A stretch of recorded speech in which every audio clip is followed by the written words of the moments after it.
You're listening to Aviation Marketing HANGAR Flying, the community for the best sales and marketing professionals in the aviation industry.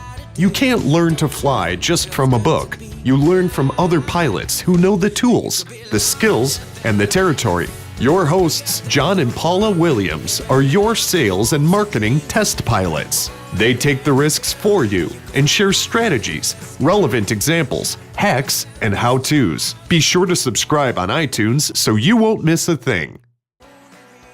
Welcome to our book club discussion. This month we are talking about Evergreen by Noah Fleming, and I have noticed that the thicker the book, the fewer people come to our book club discussions. So that's part of it. It's also Women in Aviation in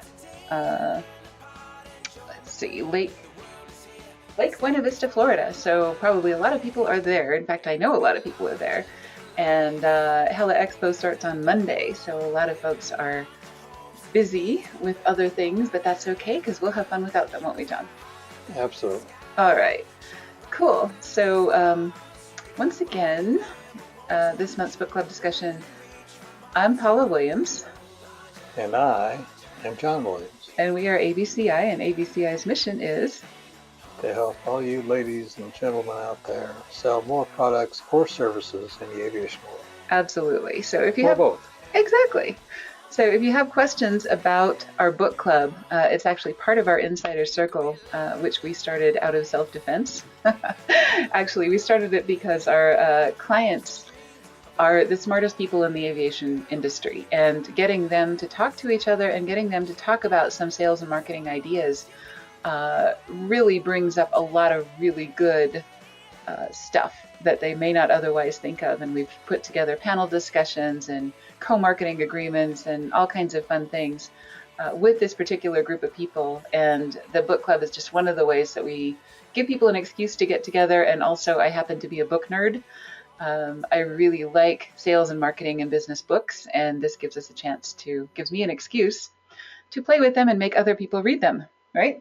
Well, encourage other people to read them. Encourage other people to read them, exactly. Okay, so let's start with impressions. What did you think of the book, John? I thought a lot of it there were some good points and a lot of chapters that were sort of a rehash of stuff. Yeah, well, we read a lot of sales and marketing books, so there were a lot of really similar examples and ideas in here that, not a whole lot that we hadn't heard before, but I think the big idea, and that was kind of the metaphor of evergreen versus deciduous, was a good one, especially for aviation.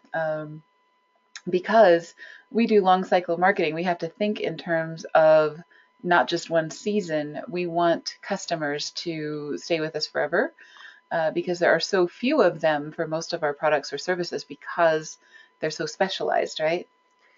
Well, and we, as the rest of the aviation world, take a long view. Right. Which is absolutely necessary if you're going to be in the business of aviation. Right. Because there's such a dramatic cycle of sales versus dry times. Right.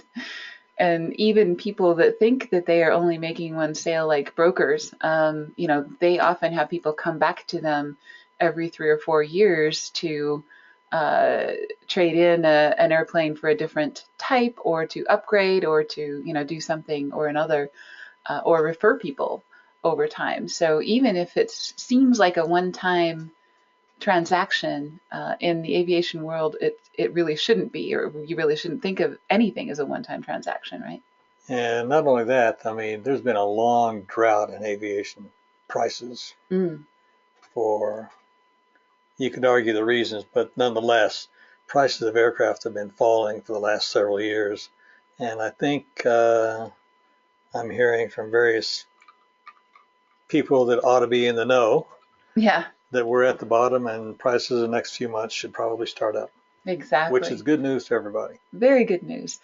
The really interesting thing is, if you're driving through California or Nevada or Lake Tahoe or any of the places that Cody, Wyoming, a lot of other places that have droughts from time to time, and they have lots of evergreens. you'll notice that a lot of them survive really well. They survive a lot better than the deciduous trees, right? Yep, absolutely. Yeah, so I guess, the whole point here is to think about having deep roots and think about needles as opposed to getting great gobs of leaves and then dumping them all at the end of the season, right? I like that metaphor. Okay, so getting into the guts of the book, we always put some bookmarks in about things that we thought were particularly notable that we want to talk about. And one of the things is on page 19, the true value of a customer. And a lot of people ask us, how do you figure or how do you calculate customer lifetime value? And so we put the transaction or the equation there on the screen. If you're listening rather than watching, it's CLV, or customer lifetime value, equals, and this is not out of the book. I actually got this from our peak performers group with GKIC, but it's the transaction amount times the number of transactions plus the referrals that you get from that particular customer plus the marketing value of any testimonials that you would get, because you would pay for good marketing, and testimonials are great marketing. So, it's hard to put a value on that, but maybe priceless. But you do have to put a value on it for the purpose of figuring out, how much is this customer really worth to us? And it's almost always more than we thought, right? Yeah, and what this guy's talking about in the book is the fact that a lot of companies average that number, and you can't do that. Right. And that he spent 20 pages saying why you can't do that. Right. Well, and this is why, a lot of the things that come up in these books, we hear over and over and over again in a different way. Same thing Perry Marshall said in the 80-20 book. 20% of your customers are going to give you 80% of your referrals and testimonials. And he even talks about that in here. Right. So good stuff, but nothing we didn't already know, but I think it can't hurt to emphasize it again. And I think what he was trying to say in 20 pages was that, yeah, I suppose you can go in average numbers, but you can't treat individual customers as average. Right. Because if you've been treated that way before, you know why. Yeah, exactly. Customers are not commodities, and if you treat them like that, they will treat you like that, and we can't have that. Or they'll find business elsewhere. Exactly. That's absolutely true. Okay, next bookmark, The Power of Telling a Good Story. Well, again, that's how you sell things, is with a story. And if you can't do a good story, then you're in trouble. Right. We actually, this is part of the reason that we put together the storytelling summit in Sundance, Utah, that we're planning for August of this year. A lot of the folks that we work with are very heavily into their own stuff, meaning that they work with it every day. They know why their product is better than the next guy's. They can tell you chapter and verse. They can tell you the statistics and the all of the benefits of their product, or all of the features of their product. But what's more powerful than that is telling stories of how it has actually done some good for somebody. It doesn't really matter if yours is the fastest or the safest or the coolest or the neatest, unless you can talk about a story where somebody's life was saved by your product. That's probably the ultimate thing in the aviation industry. If you can get a story like that, or even how yours contributed to a great story, how your product contributed to something that was a really good human interest story that's going to capture people's imagination. And the author refers to another book, and it says that stories are one of the most important elements of any message that you want to stick. And in business, this could not be more true. Right. Because they're going to forget, the features and benefits, especially if they're walking around at a trade show, going from your booth to your competitor's booth. They're not going to remember the numbers that you throw at them, but they might remember a story if it's told well enough. There's a couple of really good stories that are an illustration of this. On the screen, I have a picture of a garage. Does this mean anything to you, John? Oh, yeah, lots of things, not the least of which is how Apple started. Exactly. It wouldn't matter a darn thing, except that the person standing in front of this garage is Steve Jobs. And this house that the garage is attached to happens to be his parents' house in California. So, instantly you've got a hook that, connects a lot of pieces of information in your mind about, innovation and perseverance and creative, cool kids, the iPhone that's in your pocket and how it's neater than everything else, that you've looked at when you were shopping for cell phones. All of that stuff is tied together with a great story, that how Apple started with Steve Jobs and Wozniak in a garage. It's a really good story. Some of the things, and I really like the bullets that he put together, when you think you have a great story, you want to think about, who are you and what do you want to be known for? Every company has great stories as far as, if it involves people and it involves something that you built to solve a problem, then obviously there's a really good story there. You just have to tease it out and figure out what those pieces are. What are the key points that you want customers to associate with you? What is your larger than life purpose? In Steve Jobs' case, it's think different. That's one of the things that really sticks out. Who are your enemies? And you don't have to think of this in terms of who are your competitors. What are the names of the individuals who are in the same business as you, who may be taking business from you. You want to think like our enemies are random acts of marketing. The things that people do where they're wasting money and then coming away with a bad taste in their mouth for sales and marketing. Another one of our enemies is bad salespeople who are either dishonest or unethical in some way, and they leave people with a bad taste in their mouth. Those are our enemies, right? Yeah, and the author contends that when you tell a story, that if you start off with what, it ain't going to work. Yep. You have to start off with why. Start with why. What rules do you live by? And what kind of legacy do you want to leave? These are questions that kind of make you step back and think bigger about your company or your product or your service or your purpose, and make it 1,000 times more interesting than, the widget that you're trying to sell, right? Mm-hmm. Okay. This is Jamie Oliver. I don't know if you know anything about Jamie Oliver. Is this a story that you remember, John? No. Okay. Just another Food Network cook, right? Nobody cares about another Food Network cook. There's dozens of them. Lots of people put out cookbooks. Lots of people are, chefs on the Food Network, are celebrities, or, can make you a fabulous salad, right? But what people remember about Jamie Oliver is that he took on the school food system, right? And went after how terrible the food is that we're serving our kids in public schools. And this was actually in England. It was the BBC that got all crazy about this. This was actually before Michelle Obama and the United States school system. He did it first, and I think he did it better, because what he did is he went in and started showing the schools, how they could teach science in cooking, and they could teach science in gardening. And he established a lot of gardens in schools, and a lot of cooking classes, and science and math and technology and chemistry and, fractions. I mean, there's all kinds of things that you can teach by making it practical and by making it making decent food.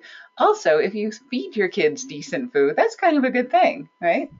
Of course. Okay, so he became known as kind of the bad boy of the BBC because he was bad-mouthing the school officials who were not allowing him to do what he wanted, and were teaching things wrong and feeding kids terrible things and so on, right? Yes. Cool. So that's a much better story, I think, than just some guy schlepping cookbooks. Well, stories work all the way. My son, before he became a jet pilot, had come to me to ask me a question about auto mechanics and volume of dual exhausts versus single, and the difference in size of pipes. And I sat down there and said, well, here's how you convert that story problem into math, and then give me the numbers. And he gave me the numbers, and I plugged it in. I said, so here's how big the single pipe has to be. And he looked at me and said, I got to go back to school. And I walked out of the room, and he did. He went back to school, into college, and he got out, and he's flying jets around the country now. And you refrained from saying, I told you so. That's right. Okay. Cool. All right. So yeah, you want to think in terms of stories because they stick with your customers 1,000 times better than any features or benefits that you can mention. Page 111 is the next bookmark. I think this is a really good one. Creating ideal customer archetypes. So is that how you pronounce that? Is archetypes or is it archetypes? Archetype. It's archetype. It's always been archetype. Right. Did you ever take a literature course? Several. Right. And I've heard it pronounced every which way, plus a few more. Exactly. No, it started, I think, in psychology and then ended up in literature or vice versa. Yeah. I never took a psychology course because I can't stand this stuff. Yeah, me neither. But which is really bad being a marketing person, right? But I think Freud and Jung and all those people were kind of screwed up. Oh, you think? Yeah. But that aside, the idea of a customer archetype actually really helps because a lot of people think of their customers as a group and they think of them as kind of a faceless group. Unless you think of one person, it changes your tone. When you're writing advertising or when you're creating something that's going to appeal to somebody, you don't want to think of a nameless, faceless customer. You want to think of, and we give our customer archetypes, we give them names. It's Fred or Steve or Joan. And so you don't want to call him the magician, the sage, or the jester, huh? No. No, we want to pick somebody who is a really good example of that customer group. And we've got several customer groups, right? Because we do marketing for charter companies, we do marketing for FBOs, we do marketing for MROs, we do marketing for people that make widgets. Widgets? Well, components, aircraft components, things like that. Ah, yes, I see. People who do services like, doctors, lawyers, insurance guys, things like that. But each of those is a different customer archetype, right? Well, I would certainly hope. Right. And we have enough experience with those different customer archetypes that we can pick one and say, this guy is pretty representative of this group. So let's write for Brad and say that is a great archetype. You know what I mean? Or Mark. Exactly. Well, we've got several Brads and several Marks. So, but that's a really good way to warm up your writing and warm up your campaigns and warm up your thinking about your customers because it really affects the way that you talk to them. It really affects the way that you do your marketing and makes it a whole lot more effective. True. Yeah. All right. So in fact, a lot of times I'll scrap something because I'll say, you know what, Mark is going to look at this and think X, Y, or Z. There's something that's going to go off in his head when he sees this. So when I think of an actual person and how they're going to receive our message, I throw a lot of paper away. It takes a lot longer to create a campaign. Or when I'm thinking of a customer's archetype, the archetype of one of our customers, I know what their customers are like. So here I thought you were a tree hugger and you're really a tree killer. I am really a tree killer because I kill a lot of trees doing that and throwing things away because of this exercise, right? Of course. One of the exercises that I really like of his is kind of going through a day in the life of your archetype. You pick a person, you create this character, and you go through, what is his day like? What are the things that are on his mind? What are his problems? What are his other problems besides the ones that I think I can solve for him? And that affects the way that you market. You might decide to do mail instead of online because, when he's online, he's doing, looking up part numbers and solving problems and things like that. And, the last thing he's going to want to do when he gets done with that task is spend more time online. So, you may send him a printed brochure, Thinking through a day in the life is really a good way to put yourself in their shoes and start speaking in language that they understand and, empathizing with some of the things going on in their life, right? True. Okay. So great exercise. All right, let's talk about loyalty plans, loyalty action plans.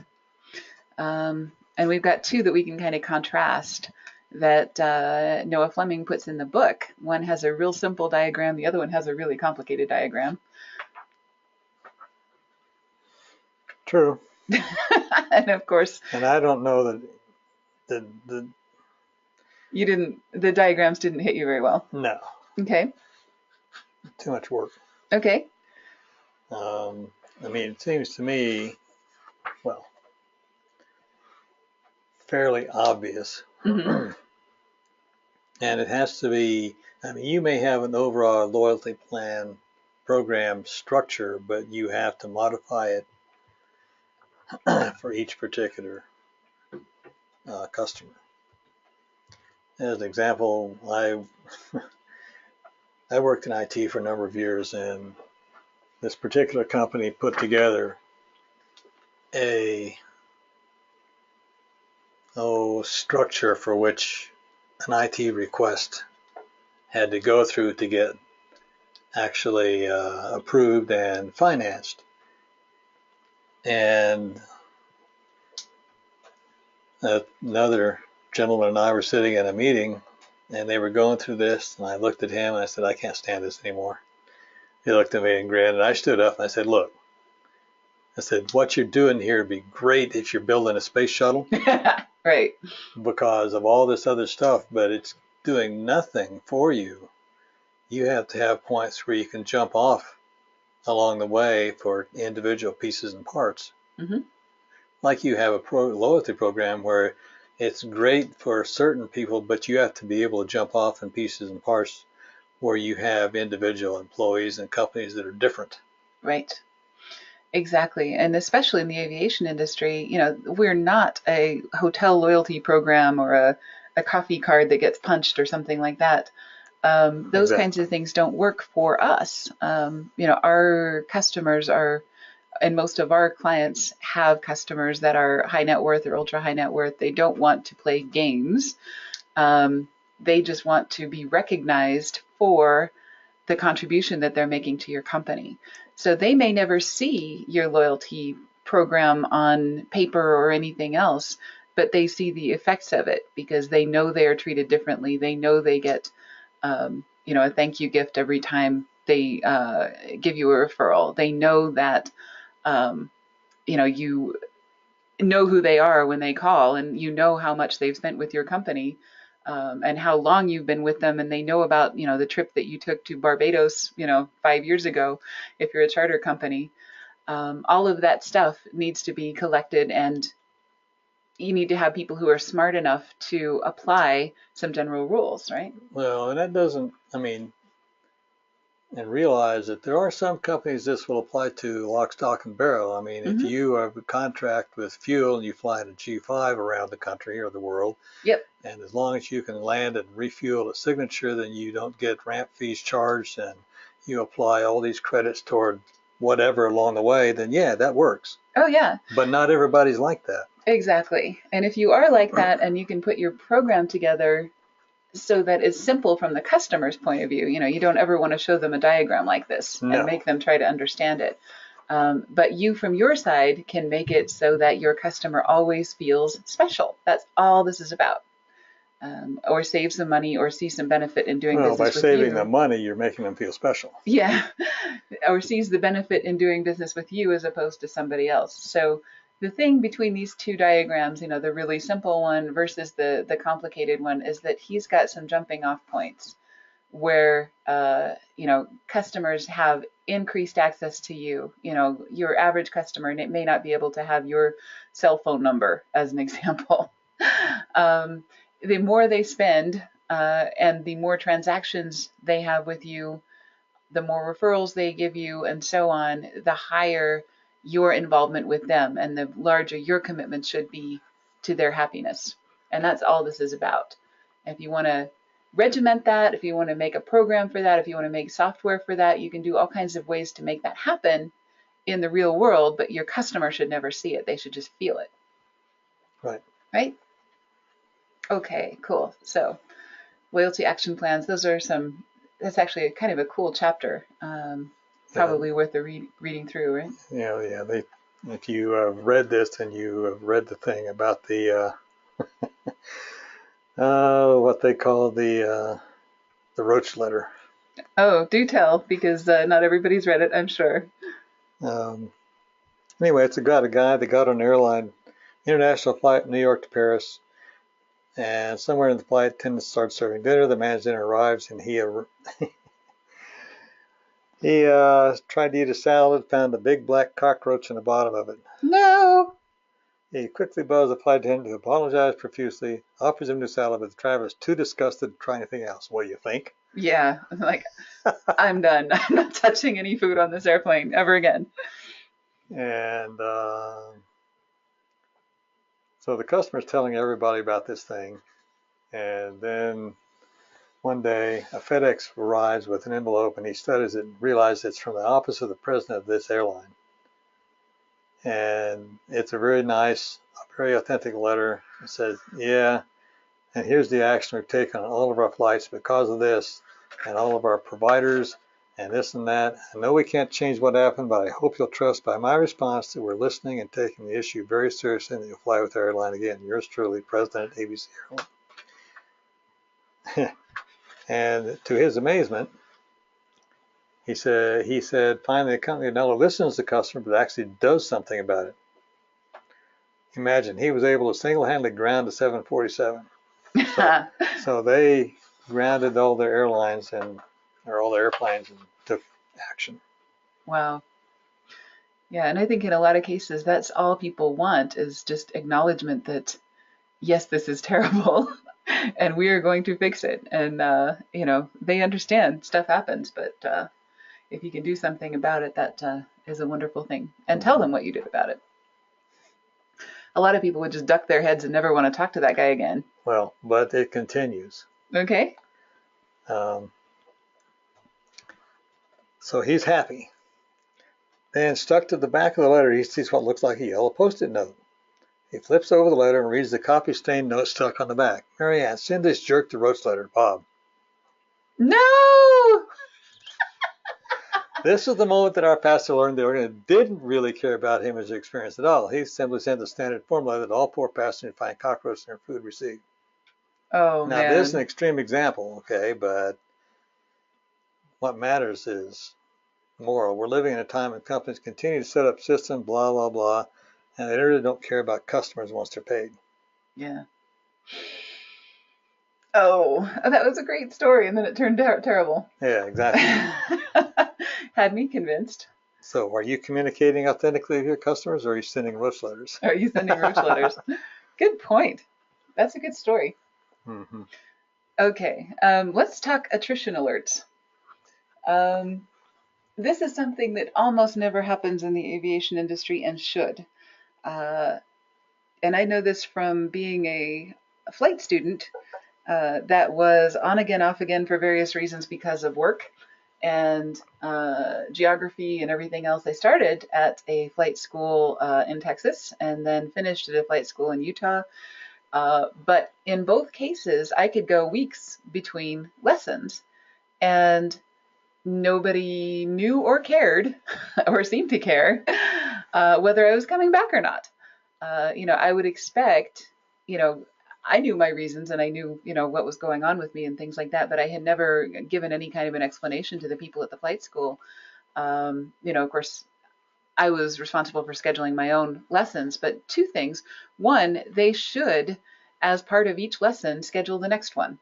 You do that at the dentist, you do that at the eye doctor, you do that pretty much everywhere. Sure, you schedule it and then request confirmation, and then you confirm with them in enough time so you can change it for other people. Exactly.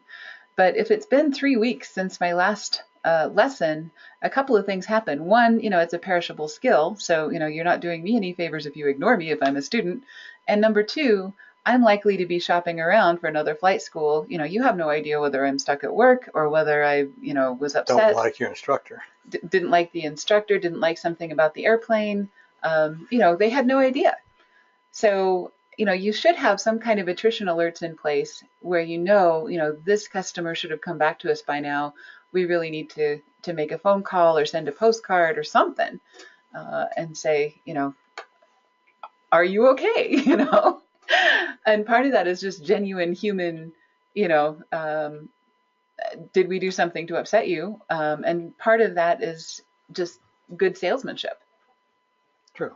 So, a lot of these flight schools, I'm sure, are missing out on hundreds of thousands of dollars of revenue because they just let people go away without even an attempt to get them back. And, if there was a problem they could solve easily, they've just lost the rest of that customer's business for the rest of the time until they get their rating. So that could be tens of thousands of dollars per student, and that could be hundreds of thousands of dollars per year if they're doing that to everybody. Of course. Right. So attrition alerts, I think, could be done in the aviation industry, not just with flight schools. If you have somebody that brings their aircraft back for regular service, Jiffy Lube does a better job of getting your car back in than MROs do of getting your airplane back. True, actually. So, you could actually copy those campaigns that you get, make them a little more upscale and a little more interesting, and do some really good work with that. So that's for MROs. For charter companies, people fly more than once. So, you should be letting people know, it's time for your annual golf trip, or, whatever it is that you're doing. There's lots of ways that you can have an alert, saying we should have heard from this person by now, and get their continuing business.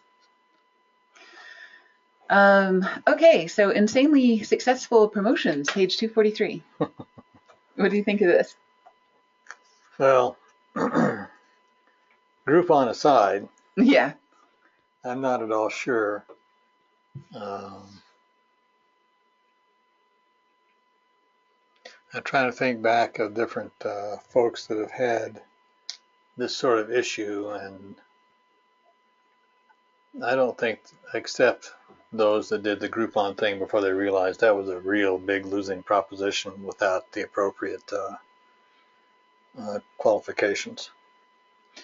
And what John's talking about, if you've not heard of, we've done on a couple of our podcasts talked about flight schools in particular that do a discovery flight via Groupon, where they're actually losing money on the fuel and the instructor in the attempt to get people in the door. Groupon used to heavily influence people to do half price or half of what their normal price would be for some kind of an incentive to get people in the door with 2-for-1s and other kinds of things.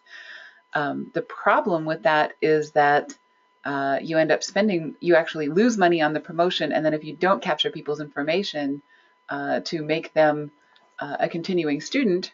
Yeah, if you don't make any sales from it, you've lost big time. You've lost a huge amount of money on that promotion, as well as potentially losing your reputation as a really high quality institution, because when people show up on that day, you're overwhelmed and understaffed and so on. So it's a pretty good quote in here. Yeah. It says the worst trap I've seen so many companies fall into is that they confuse these types of promotion discount websites as their sole marketing strategy. Let's be clear about something. Offering super deep discounts to entice new customers is not marketing. Right. There you go. Or it's a random act of marketing. It's our enemy. Right, and this is on page 244 of the book, so you can read it yourself. I didn't make it up. Right. Discounts in general are really bad for several reasons. Number one, they erode your price integrity. So somebody who bought from you at full price yesterday is going to be upset when you have it for half price today. Yeah, exactly. Yeah. Number two, you've got a thing called perceived value, especially in this market, where if you offer something for half price, your perceived value goes out the window. So the equity in your brand, all of that prestige and other things that you've worked so hard to build get undercut by a discount. So we really, really highly discourage them in the aviation industry, but we do highly encourage promotions. You can do a lot of things by adding rather than subtracting adding an additional service, providing a reason that people should do X, Y, or Z by the end of March, as an example. There's lots of ways to do that without discounting your price. So guidelines for an insanely successful promotion, I think these are all really good. Every one that you do, and John and I actually just did this morning, we want to think of a promotion in a broader context. What's our 5-year plan? What's our 10-year plan? How do we want to grow our company in the most effective way? Without growing it into oblivion. Right. So think in the broader context of, what's your 5-year, 10-year plan, not just how do we get more sales in the door this month. You need to plan it carefully. You need to capture customer information. This one is a key that, goes out the window with some of these things. You want to prepare your staff, make sure that they know what you're doing and why and how it's going to be successful for them, what your end goal is, and you need to, above all, take good care of your existing customers. So if you can't do a promotion without sacrificing, or if it's going to sacrifice your current customers, your existing customers, to take your attention, too much of your attention away from them, then you don't want to do that promotion. There are 5 bullets here that I probably should. I hate reading stuff, but that's okay. Just don't sound like you're reading. Nobody will know. That you need to know when you're going to do a promotion, whether it's Groupon or anything else. Yep. First, you got to understand what the promotion is going to cost on the front end. Right. Second is, at what point will you break even with a new or successive, how many customers it take to break even? And third, can you negotiate a better profit split? It's always a question for bullet number 1. Mm-hmm. And how many new customers can you realistically handle, which is something we have to deal with all the time, because as our numbers of customers grow, that's fine. We can handle it. They need to be onboarded and working. Then we can handle more new ones. Right. But if we've got 4 or 5 new ones to start with, then it makes it very, very time consuming. In other words, long hours for Paula and John, because we do personally get involved with new clients pretty much the first 3 months.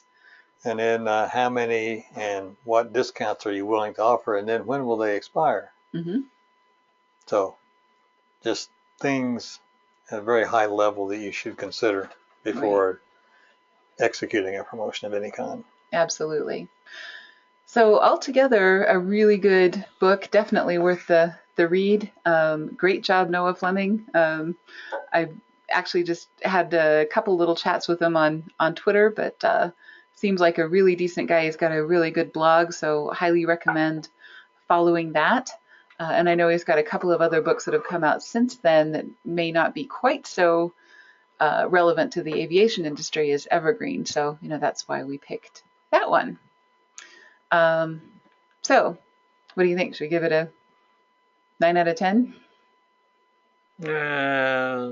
I'd probably do 8.5, but okay, 9. 8.5. Okay.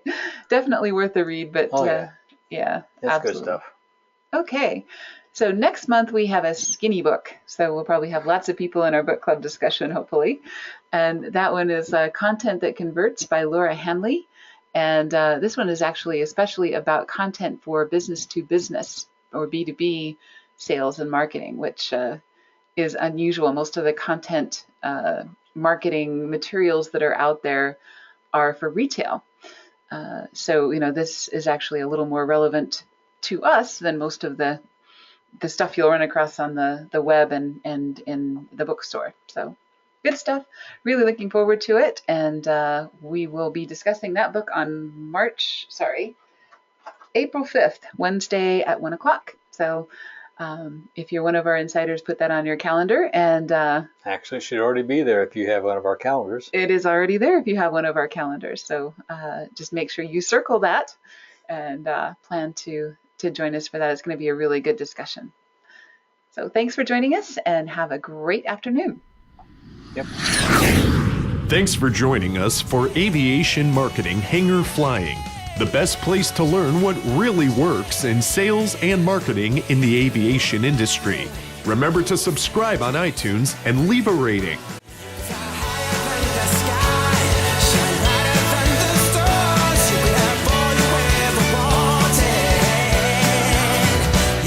could.